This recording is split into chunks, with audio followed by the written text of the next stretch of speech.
오늘 2025년 7월 17일입니다. 새벽 기도회 잠언 23장 10절에서 14절까지 말씀으로 구속자는 강하시니 라는 제목으로 잠시 은혜를 나누겠습니다. 비가 많이 옵니다. 전국에 비 피해가 없기를 바랍니다. 오늘 하루도 폭우 조심하시기를 바랍니다. 불신자들도 자연 만물을 보고 하나님의 위대함을 본다고 합니다. 그러니까 창조주의 위대함을 인지한다고 합니다. 그 능력의 놀라움을 고백한다는 것이지요. 사랑하는 성도 여러분, 오늘 하루 자연을 보며 하나님이 만들어 놓으신 산과 하늘을 보면서 하나님의 아름다움을, 자연의 아름다움을 높이는 우리가 되기를 바랍니다. 내리는 비와 움직이는 구름을 보며 하나님의 놀라운 은혜를 볼 수 있기를 바랍니다. 그런 은혜가 충만하시기를 간절히 바랍니다. 오늘 이제 10절부터 14절까지 봤는데 두 단락으로 나뉩니다. 10절, 11절, 12절, 13, 14절 이렇게 두 단락으로 나뉩니다. 한번 보면요. 10절, 11절 먼저 보면 옛 지게석을 옮기지 말며 고아들의 밭을 침범하지 말지어다. 대저 그들의 구속자는 강하시니 그가 너를 대적하여 그들의 원한을 풀어주시리라 했습니다. 옛 지게석 관련해서는 예전에 한번 말씀을 드렸습니다. 이스라엘 백성들이 가나안 땅을 점령하고 하나님께서 각 지파별로 이렇게 경계선을 주었다라는 것이죠. 또한 지파 안에서 각 가족별로 이렇게 경계선을 둔 것입니다. 각 지파별로 둔 그것, 그런데 세월이 지나고 가정마다 있는 옛 지게석이 있는데 혹 고아가 되거나 혹 과부가 있거나 라고 하면 그 지게석을 지키기가 쉽지가 않은 것이죠. 집이 가난하여지고 힘들어지니 부유한 자들이 와서 그것을 이제 취하게 되는 것이며 어렵지 않게 취하게 되는 것이지요. 오늘 그것에 대해서 경계하시는 말씀입니다. 그렇게 하나님께서 이스라엘 백성들에게 주었던 그 옛 지게석, 원래 있었던 그것을 옮기지 말라는 것이지요. 고아들의 밭을 침범하지 말라는 것입니다. 하나님께서 주신 것이니 그것을 침범하지 말라는 거예요. 그 말은 곧 고아들을 또 옛 지게석까지 빼앗기게 된 힘없는 자들을 탈취하지 말라는 것입니다. 그런 악한 자들을 무시하거나 그들의 소유를 빼앗지 말라는 것이지요. 왜냐? 11절 그들을 건들지 말아야 한다는 것이에요. 건들지 말아야 하는 이유는 그들의 구속자가 있다는 것입니다. 세상은 힘 있는 자를 두려워하고 물질 있는 자를 두려워하고 권력 있는 자를 두려워합니다. 우리 학생들 같은 경우는 키 크고 이렇게 등치 좋고 한 사람들을 두려워하지요. 그런데 세상은 그러한 사람들을 두려워하지만 오늘 말씀은 고아들, 연약한 자들, 그들을 붙드시는 하나님이 있다라는 것이지요. 그 하나님을 두려워하라는 것입니다.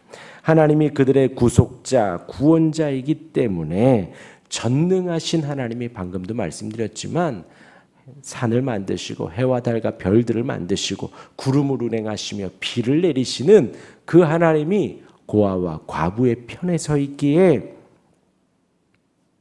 그들을 그 하나님을 두려워할 수 있어야 한다는 것입니다. 그 하나님을 두려워하면 고아와 과부를 나보다 힘없는 자를 없는 자를 빼앗을 수 없다라는 것이지요. 고린도전서 1장 27절 이하에 보면 이렇게 나와 있습니다. 제가 읽어드리면 그러나 하나님께서 세상에 미련한 것들을 택하사 지혜 있는 자들을 부끄럽게 하려 하시고 세상에 약한 것들을 택하사 강한 것들을 부끄럽게 하려 하시며 세상에 천한 것들과 멸시받는 것들과 없는 것들을 택하사 있는 것들을 패하려 하시나니 이는 아무 육체도 하나님 앞에서 자랑하지 못하게 하려 하심이라. 하나님께서 돌보시는 자들이 미련한 자들이고 약한 자들이고 세상에서 천하다 멸시받는 자들을 하나님이 도우신다라는 것입니다. 하나님이 돌보신다라는 것이에요. 하나님이 지키시는 사람은 세상에 미련한 사람, 약한 사람, 멸시받는 사람을 택하셔서 높이시고 하나님이 지켜주신다라는 것입니다. 그러기에 사랑하는 여러분, 저와 여러분들은 어떤 사람이 되어야 할까요? 그냥 단순히 힘없는 사람, 약한 사람을 도와줘야겠다가 아니라 우리 자신조차도 세상에 약한 자가 되어야 한다는 것입니다. 미련한 자가 되어야 한다는 것이지요. 세상에서 천하다 하는 그러한 부족한 자가 되어야 합니다.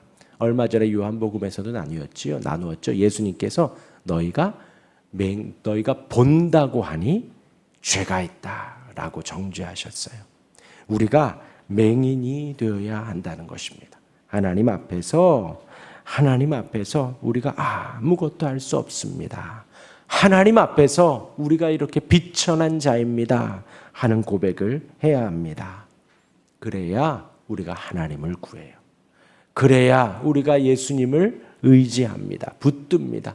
나는 아무것도 할 수 없구나. 인생이 우리의 뜻대로 힘으로 되는 것이 하나도 없구나. 나는 미천하구나. 나는 연약하구나. 나는 아무것도 할 수 없구나 하여야 내가 맹인이 되어야 죄가 없다는 거예요. 하나님을 의지한다는 것입니다. 예수님을 의지한다는 것입니다. 우리가 그러한 자가 되기를 바랍니다. 이어서 12절에서 14절입니다. 훈계에 착심하며 지식의 말씀에 귀를 기울이라. 훈계에 착심하다라는 것은 훈계에 마음을 두라는 거예요. 마음을 두다. 훈계로 들어가라라는 의미가 착심이라는 단어입니다. 마음 안으로 이렇게 착수하다, 들어가다라는 의미가 되는 것이지요. 아멘 하라는 것입니다. 훈계의 말씀에 아멘 하라는 것이지요. 제가 이렇게 말씀을 드리면 그 말씀 안으로 들어오라는 거예요. 그리고 지식의 말씀에 귀를 기울이라는 것이죠. 계속 말씀드리죠. 성경에서 듣다라는 의미는 그냥 단순히 소리를 듣는 것이 아닙니다.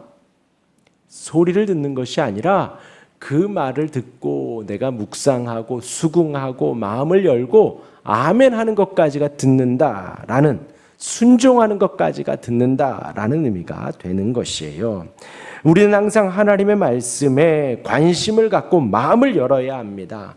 하나님의 말씀을 읽는 일에 열정을 가져야 한다는 것이지요. 이 말씀이 그냥 단순히 흰 종이의 검정 글씨가 아니라 살아있는 하나님의 말씀이에요.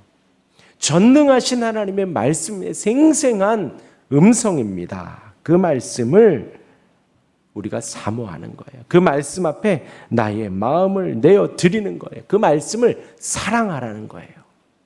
그냥 율법적으로 읽고 기계적으로 읽는 것이 아니라 이 말씀을 사모하고 사랑하라는 것이지요. 신명기 6장 5절에 넌 마음을 다하고 성품을 다하고 힘을 다하여 내 하나님 여호와를 사랑하라. 이어서 13절, 14절은 그 말씀으로 아이를 훈계해라. 채찍으로 그를 때릴지라도 죽지 아니하리라.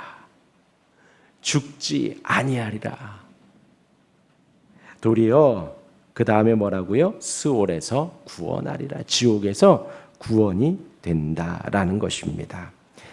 근데 이제 여기에서 훈계라 하면 무법한 구타를 의미하는 것이 아니라 여러 가지 징계를 말하는 것이지요. 오은영 박사가 말하기를 생각하는 의자 거기에 두라고 하는 여러 가지 방면에서의 징계를 말을 하는 것입니다. 집에서 가장 절망을 맛보아야 거기에서 이겨내며 세상에서도 이겨낼 수 있다는 것이죠. 집에서 가장 사랑하는 사람이 절망을 주어야 나가서도 당하는 절망들을 충분히 이겨낼 수 있다라는 것입니다. 그것을 여기에서는 이제 채찍이라고 표현을 하는 것이지요. 그렇게 말씀을 가르치고 하나님을 가르쳐야 합니다.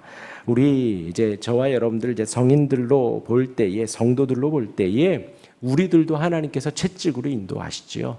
당근으로도 인도하시고 채찍으로도 인생 채찍으로도 우리를 이끌어 가십니다.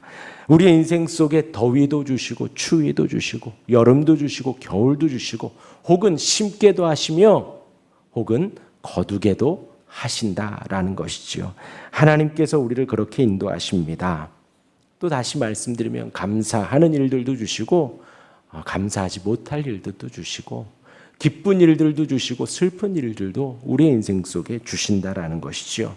그렇게 하나님이 우리의 인생을 채찍으로 인도하듯 아이들에게도 말씀의 훈계 속에 적절한 채찍을 주라라는 것입니다.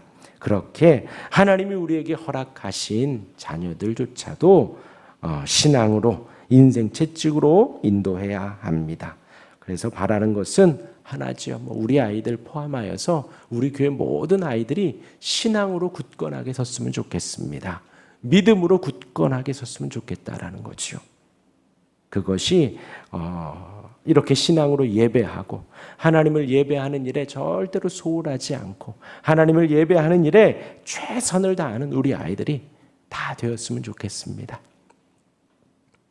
그러한 우리가 되기를 주님의 이름으로 축원합니다.